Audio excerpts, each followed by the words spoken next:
Hi, everyone. I'm Trish. I'm an alcoholic. Hey, hi. So I met Isa when she was about 14, and she moved to Mason, and we became really close friends. And we saw each other through all of it, you know, our kids and this lovely disease. And I really never dreamed I'd be standing here introducing her. I really thought I'd be going to her funeral, honestly. So, yeah, I'm really thankful that she's here tonight. And I love her more than anything. Isa.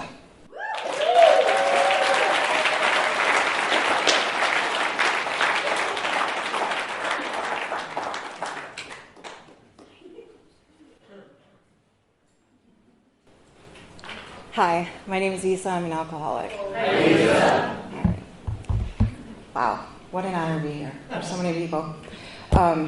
Like Tricia said, she's been my friend for a long time, so we've been back and forth torturing each other, like asking each other to do open talks, fun stuff like that. Let's see here. I'll start from the beginning. I should start with, I qualify for many programs, and I'll say that because I'm going to talk about the family disease that I have. Let's see here. I'm the eldest of 6. I grew up in mostly Lansing, but all over Michigan. My mom was here, and my dad was in California, so I bounced around a lot, but I was raised mostly by my mother. During that process, I think I went to something like 10 different schools. There wasn't a lot of stability in my life, and from what I figure, it's pretty important to have that to understand what that should look like or feel like.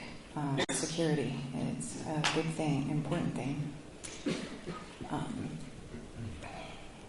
I told myself I wasn't going to get up here and like trauma bond with everybody, but my story, it's actually changed in, my perception of my childhood has changed a lot as I've grown in this program. So I think initially I saw it as this traumatic, terrible thing that happened to me.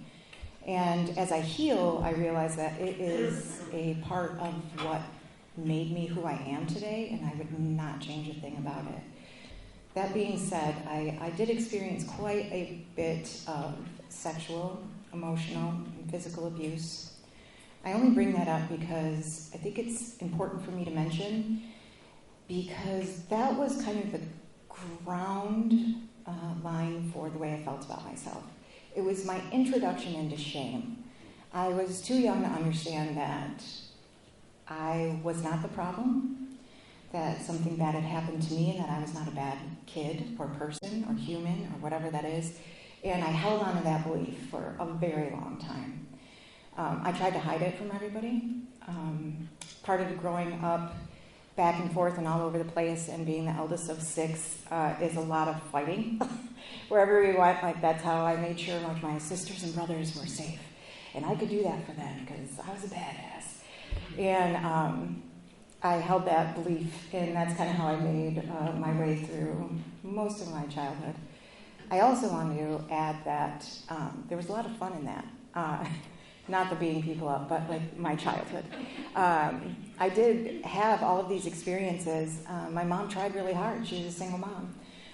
Unfortunately, she was teaching or showing me what she had been shown, or trying to teach me something she'd never known how to do. And I thank her deeply for that. I was with her today, actually, and my sister yesterday, so it's kind of hard to talk about all this stuff. Let's see here. When I was about 13, I started getting really out of hand. My disease had kind of manifested in the sense that I was always looking for fun, whatever that was. I needed to be a part of it, you know. And my mom could not control me. She had other kids to raise, and she sent me out to live with my dad. I didn't really know him at that point. Most of my childhood, I believe he was in prison. I don't have a lot of clear answers. I did talk to my stepmom recently and learn a little bit more about him. He came to me in a dream right around Christmas time, and I was like, I think that I need to ask some questions. I don't know why, but I was led to. I found out that he was in prison or jail or whatever that was for a drunk driving accident where he was the driver and the passenger was paralyzed. And that's the funny thing. Like, I just found out about this, a month ago? You know, so that's another thing about my family. We're really good with secrets. So you put shame and then you put a secret on top of it because we don't talk about that stuff, right? And then you get up in front of 100 people and talk about it all. I don't know how that works, but it does. When I got out there, that's when it really started being pretty crazy. California is a lot faster than Michigan. I don't know how to explain it, but and I thought it was cool. I found the right friends that understood me and took me to parties and smoked weed with me and all that fun stuff. And I got to embrace the Latina in me, and I was a little cholita, and I would fight anybody. And I loved that part of it. And I think I lasted about 1.5 years there before my behavior got out of control for my dad, too. Imagine that. My mom came and got me, and I came back to Michigan. And the same stuff kept happening. I could find trouble no matter where I was, and I loved it. Eventually, I guess my mom tried really hard to have some normalcy in our lives. And she ended up getting married to somebody who took care of her. And she needed help, I think. I still think she needs help. That's another open talk.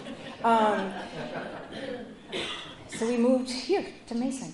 I'd never experienced anything like it. So up to this point, I was like in house parties. I was in crazy neighborhoods. I was experiencing all of these things. And I came here, and it was so boring. You know, like, I would go to parties in cornfields and smell like cow shit everywhere. And I was like, I can't live like this. But I found my people here too. They're here too. Go figure. One of them being Trisha, who got to introduce me today, and conned me into doing this. Thanks, Trish. I had a lot of fun. Let's see. I had my son when I was 17 years old. So I got pregnant when I was 16, and I kind of dropped out of school, had a kid because, that's what we do, right? Grow up too fast. That's what I did anyway. I grew up way too fast.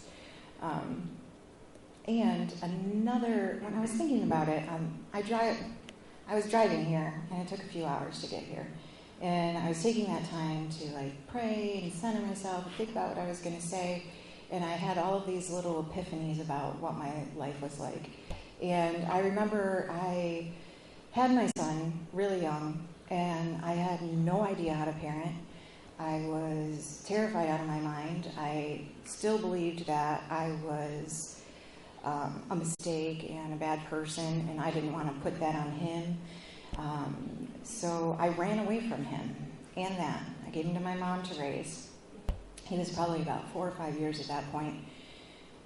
During the time that I did have him, I was the best mom that I could be. I loved him a ton, but I still went out and drank and passed out and had other people basically raise him, even when he was in my own home.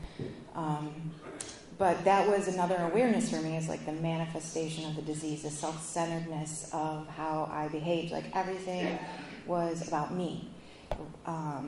The way I felt, the way I saw the world, it was through this distorted view of myself and my experiences and my fear, mostly.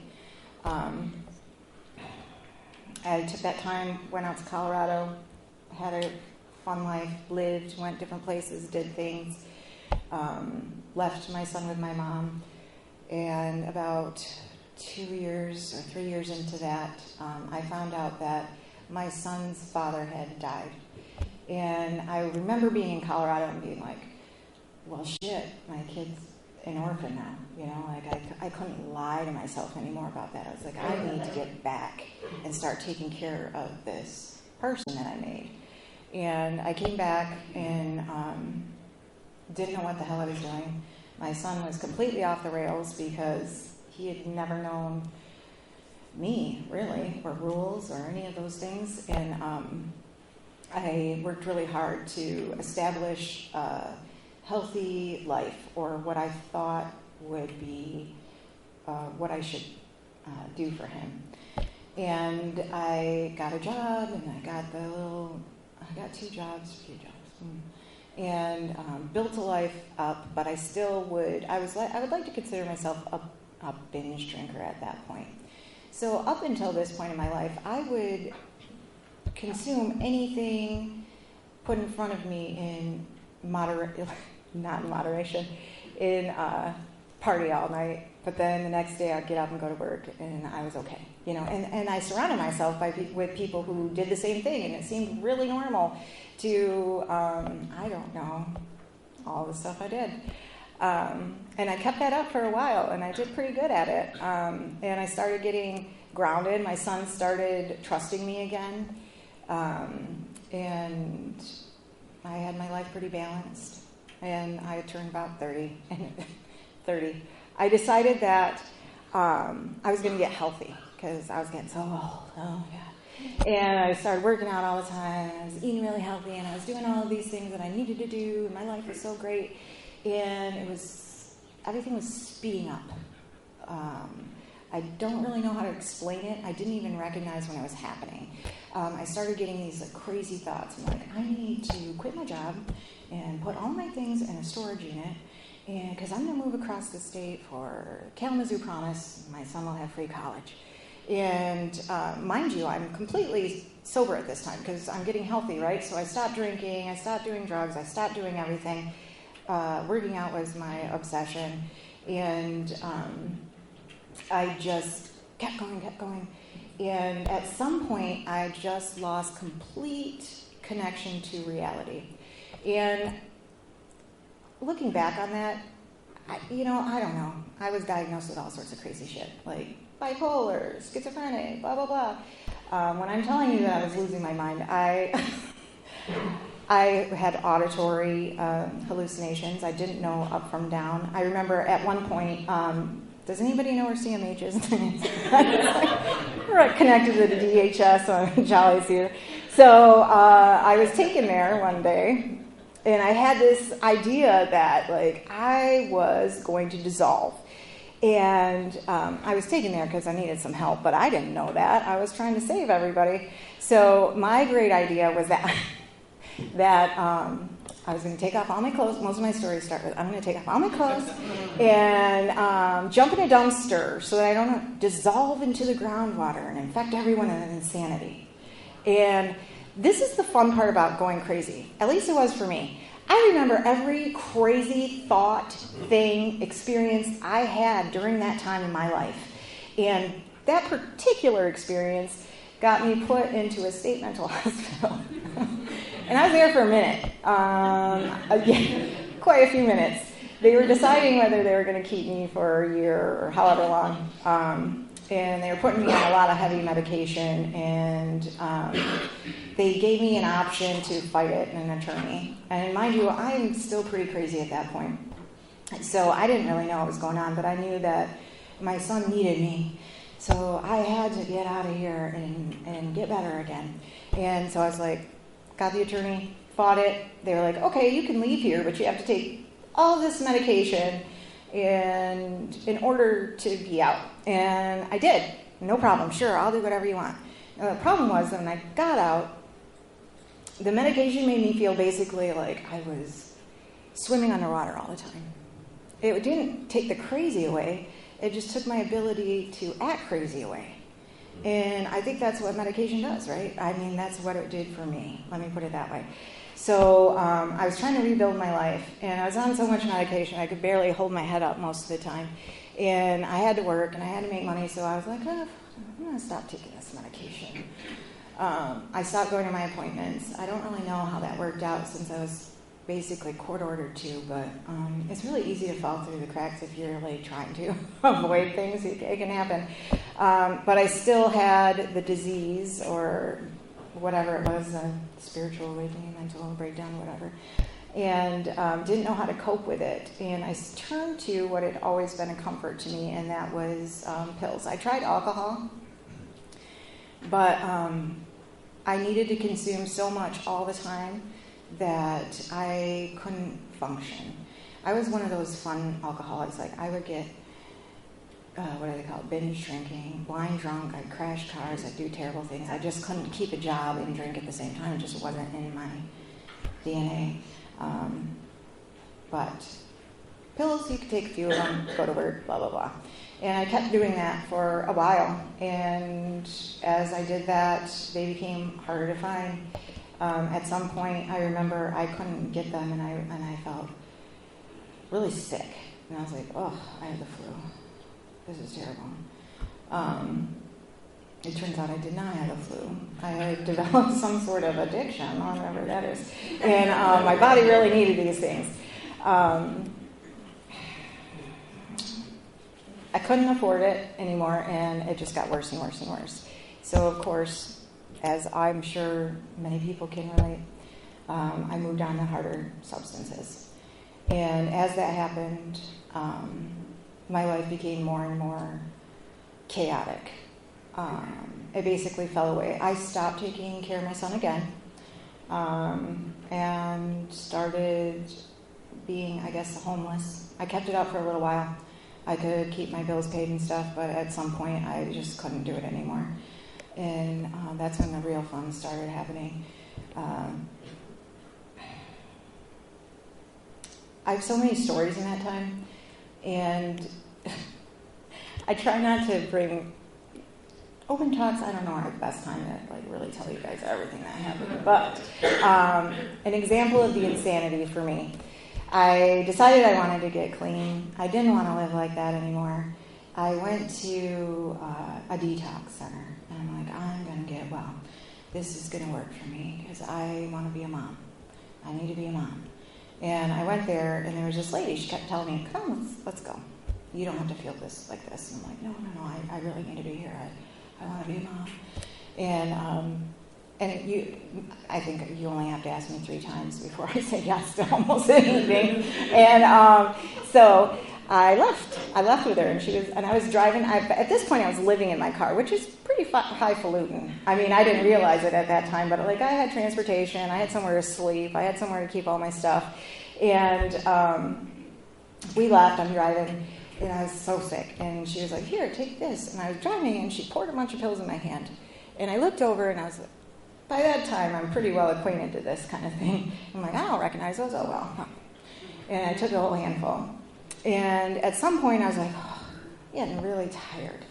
I feel like shit, and I'm tired. And it got so bad that I had to pull over so she could drive. And then I lost consciousness, I guess. And I woke up in a hospital room with no shirt on again, no clothes on, and a bunch of these stickers all over. And I was hooked up to this machine, and the nurses and everybody were freaking out, and they were like, you almost died. Do you realize what just happened to you? And apparently what she had given me was Catapress, which is a blood pressure medication, and it dropped my blood pressure so low that essentially I was dying. I was shutting down, and I didn't know that. And the nurses were like, you're really lucky that she dropped you off at a hospital and didn't leave you in a park, because you'd be dead.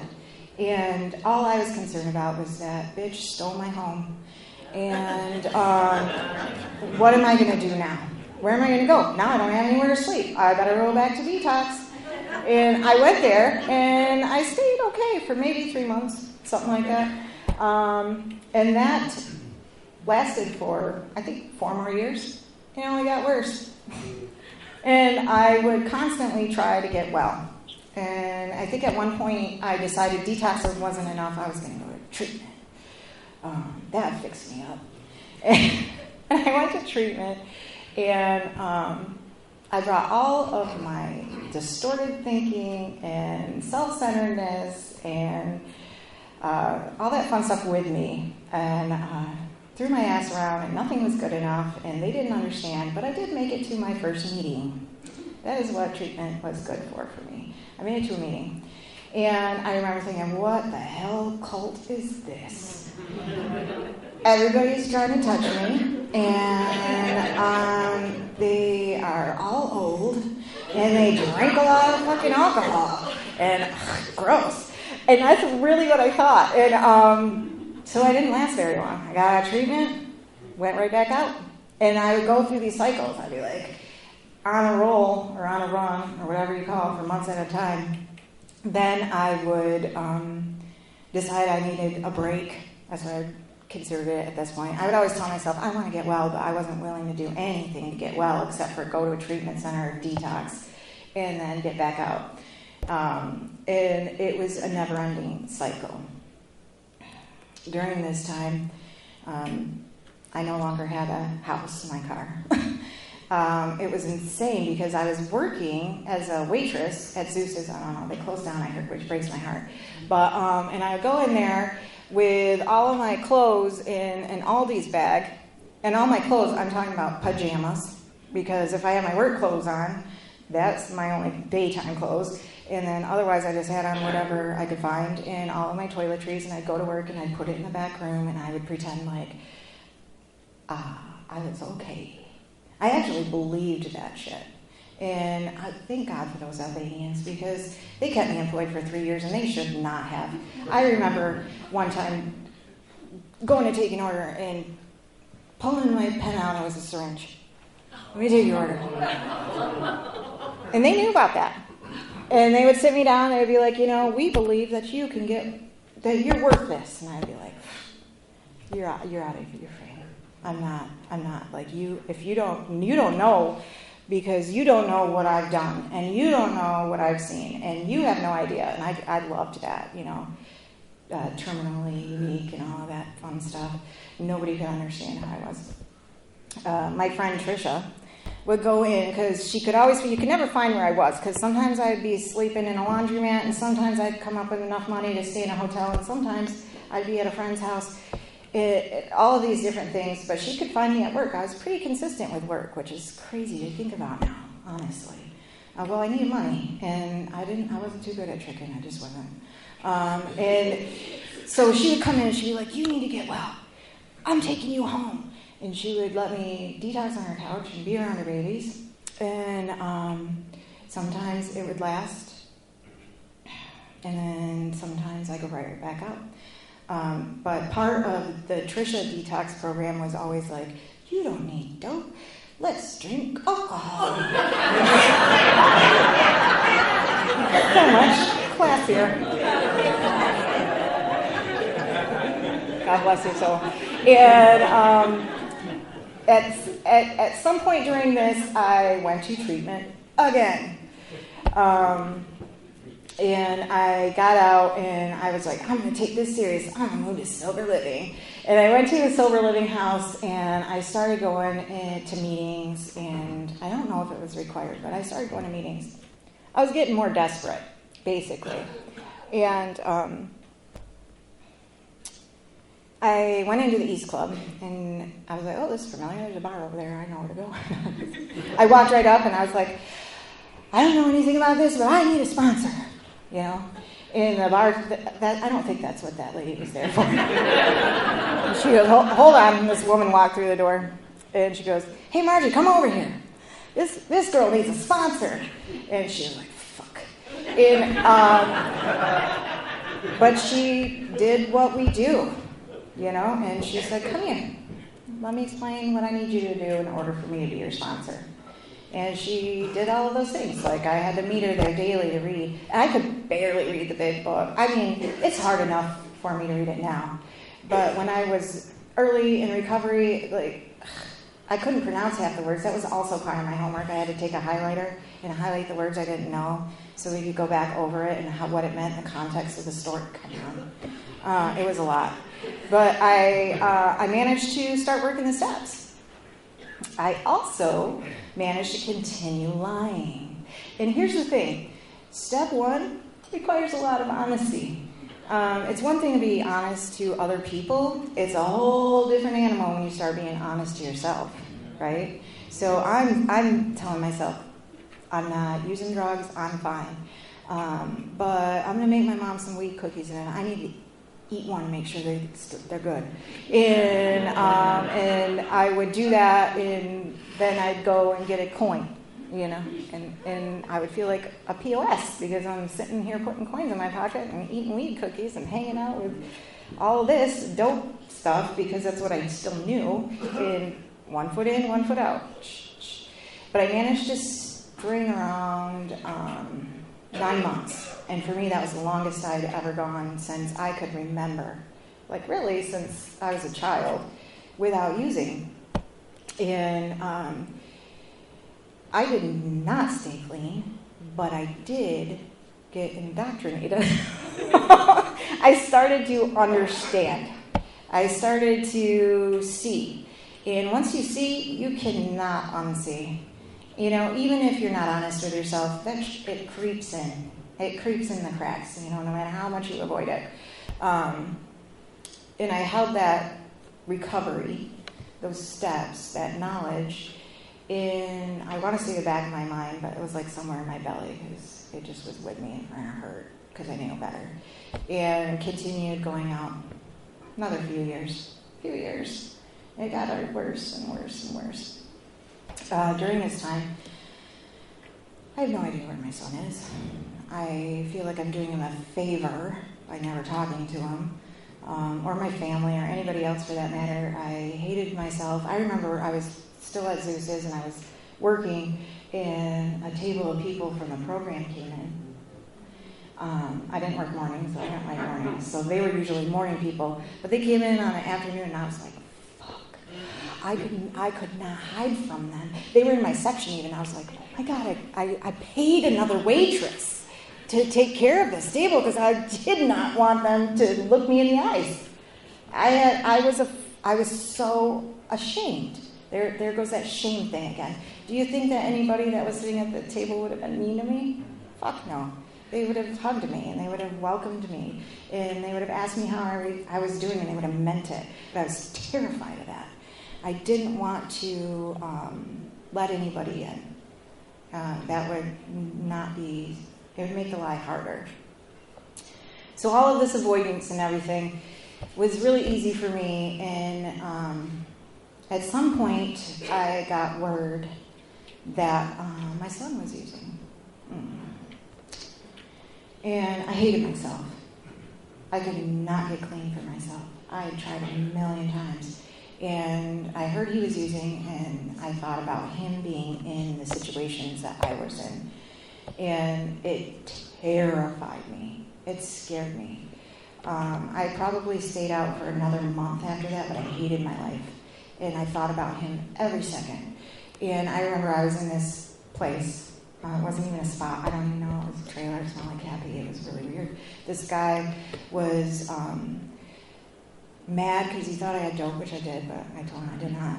And he was like throwing heavy things at me. And I came with a friend, and she was passed out drunk.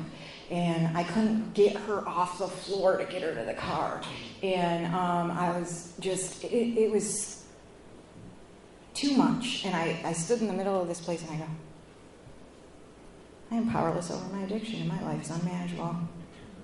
And I was still using. But I'm a firm believer that the first step can be said and meant and felt while you're still in it.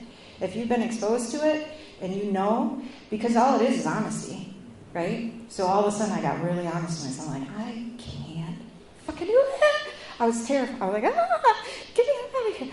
And I said it, and I heard it, and I was in detox like a week later.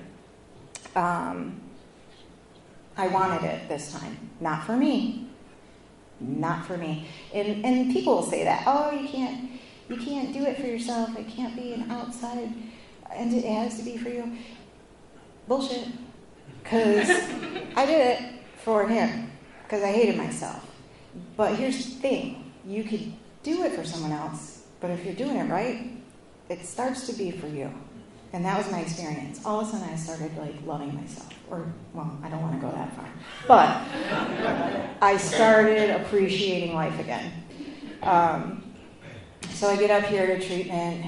And, I've been to treatment and detox so many times. So when they were going through the list, they were like naming off all these places. I'm like, I'm not going to the glass house. I know people in that neighborhood. I'm getting out of here. Lansing, excuse me, I love Lansing, but that's how I felt.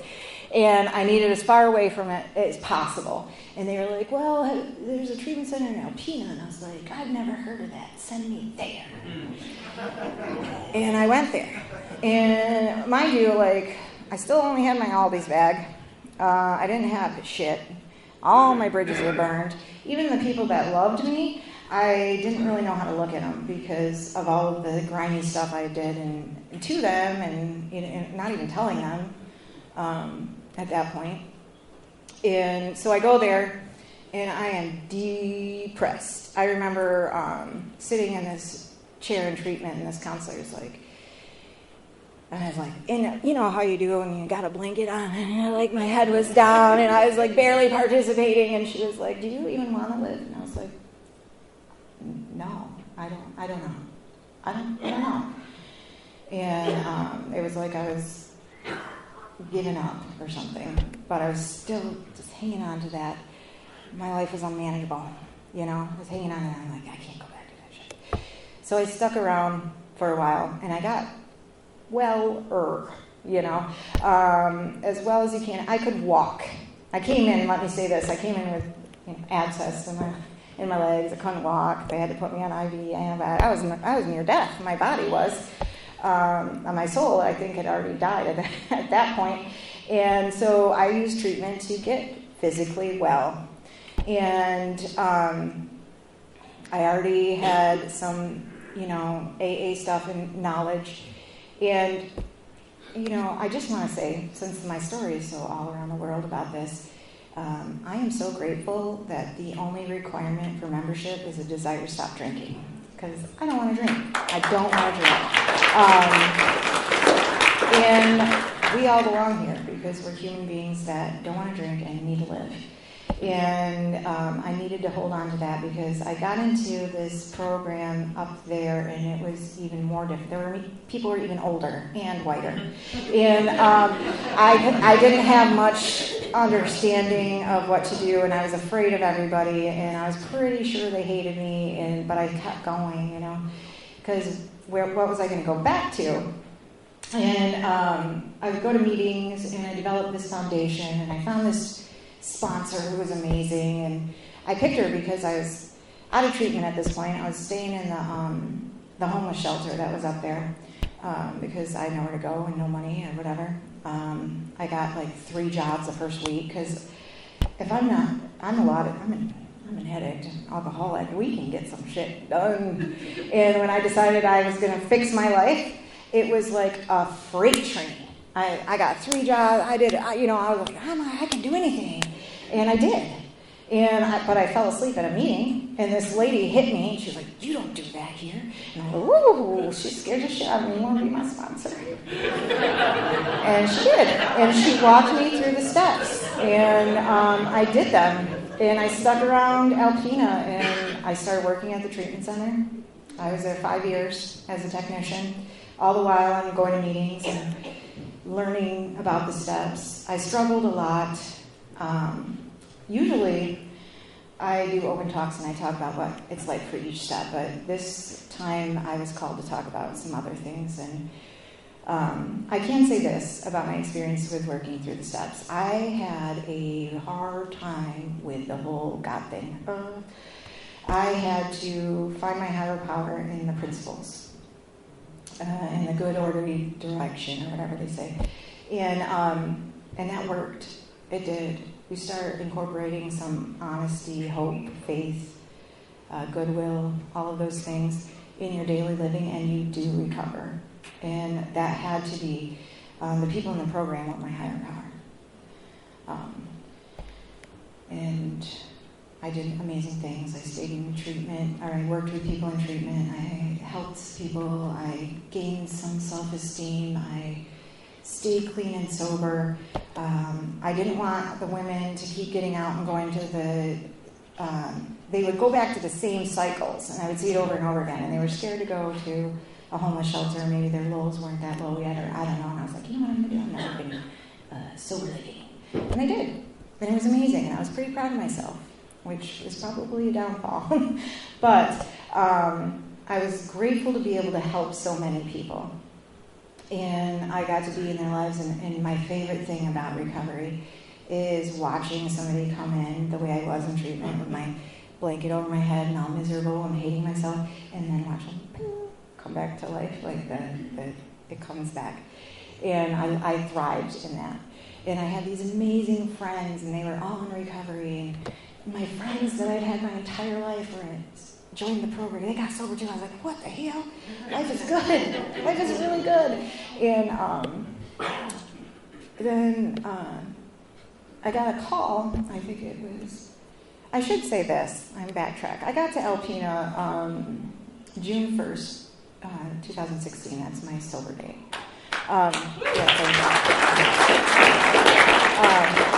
But I got a call. It would have been, I don't even know what year it is, May 18th, 2022. I got well, my son did not. I tried. I got him into treatment places. I knew people. He stayed with them sometimes. I got a call that my son had been killed. And mind you, like, he was the reason I got clean. He was not the reason I stayed clean, but he was my only child. He was my baby. And it knocked me on my ass. It completely knocked me on my ass. And I had recovery, and I had an amazing support system.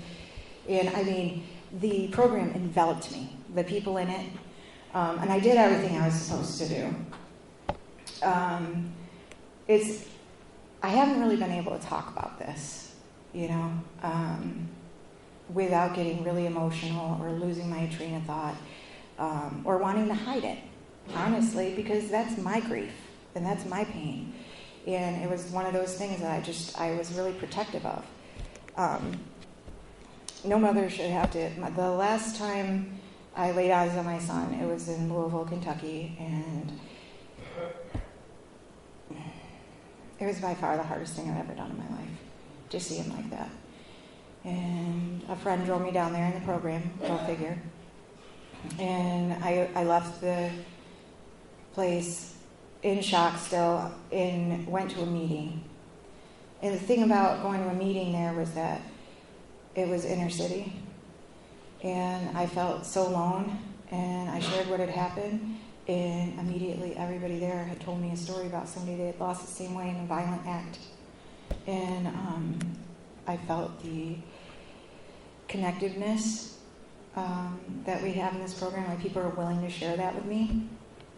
And after the meeting, a woman walked up to me, and she was like, she handed me this pamphlet. Mind you, I go to a lot of different programs. This one was a pamphlet on the triangle of self-obsession. And she was like, you're living in anger, hatred, and fear, or whatever. And she just held me while I cried. The thing that I wanted to share about this experience, I had all the help in the world.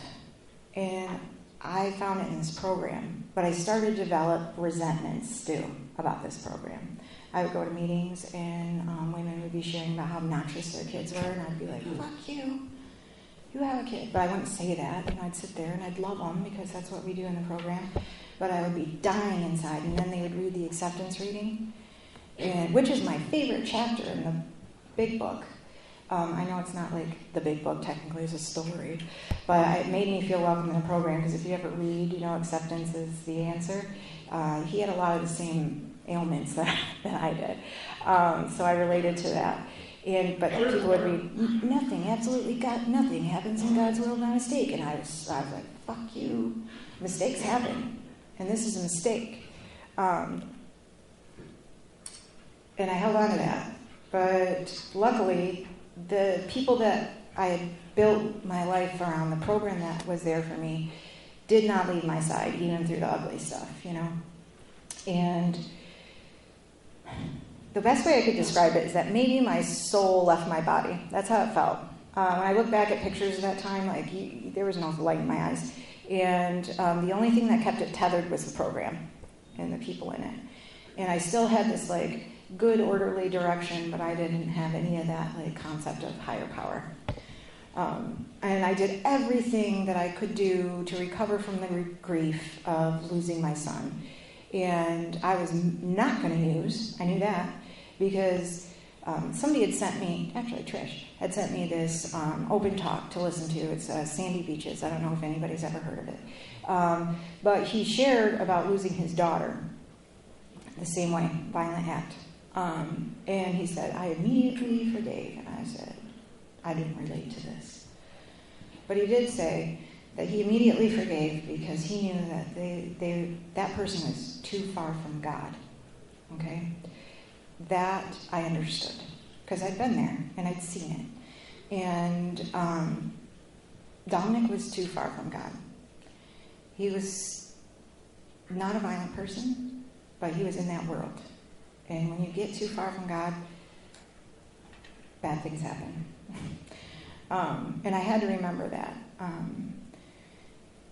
Speaking of those principles, I carried that courage with me when I went to his sentencing. And I had to read to the judge the effect that it had on my life. And I was looking over at the person that had murdered my son. And he was too afraid to look at me. And I wasn't angry at this point because I had done some work. But I wanted him to see my pain. And short of like slapping, I couldn't get the man, or young child really, he was I think 22, to look at me. And I'm standing there like bearing it all, and I realized right then that I didn't need that. And that was something else I learned through working these steps. Like, everything I need is right here. And so is God. And it took me some healing. And I had, like, literally had a Lieutenant Dan moment. Life got better. I was handling my grief. One of my friends asked me to officiate his wedding, and I did it. And then after the wedding, I walked into the water because there was so much love there. You know, it was a wedding, and there were children and everybody. And I was so grateful. And I could feel God. And that's the thing. I feel everything. But I can't hear or see things. I have to feel it. I had prayed one other time to God, and I very rarely did that. I was in Mexico with Trisha, and I was praying to God because there was some shit happening. This is way before I lost my son. And I was like, God, you know, just be here with me, blah, blah, blah. And I dipped my hand in the ocean. I pulled out a shell, and it said Isaiah something. I thought it said Isa because my name's Isaac. Anyway, and it was like, do not fear, for I am with you. And I was like, shell. You know, God was screaming in my face, and I still was like, somebody just wrote that on a shell and threw it in the ocean. I didn't feel shit. But the day that after that wedding, and I laid in the water and said a prayer and asked God to be in my life and floated there, and I heard all of these rocks, and they sounded like wind chimes, and I was like, there you are. I feel you. You know, and that's the thing, like, it had taken me 7 years to have a spiritual awakening, and unfortunately, God knows, or not unfortunately, God knows that I need to feel something, and I felt as raw and open and willing as I had ever felt in my life, and perfect time to make me feel a little bit more and enter into my heart. And I carry that with me everywhere I go. I think that God is in the present moment. And there's no better way to be in the present moment than by expressing gratitude. So if I can be standing here and be like, man, I'm really grateful that Trisha asked me this really uncomfortable thing. Maybe I can find God in that, you know. And I have more and more moments like that. Not always, but more and more. And the further I get along in that, and the more I turn to God, the more, and I don't like to even say God, because I had a big chip on my shoulder about dogma when I came into this program. I was like, don't call God a him. Him scares me. You know, every man I've ever known had been really bad to me, so I don't want my God to look like that or be that. And all of it just turned my stomach inside out, and I was still trying to logic through a spiritual problem. And it took me a while to let that down, to just drop it. And I still can't pick it up because I'm a human. So sometimes I'll get better, and then I'll choose not to get better. But as long as I don't use, I'll be fucking fine.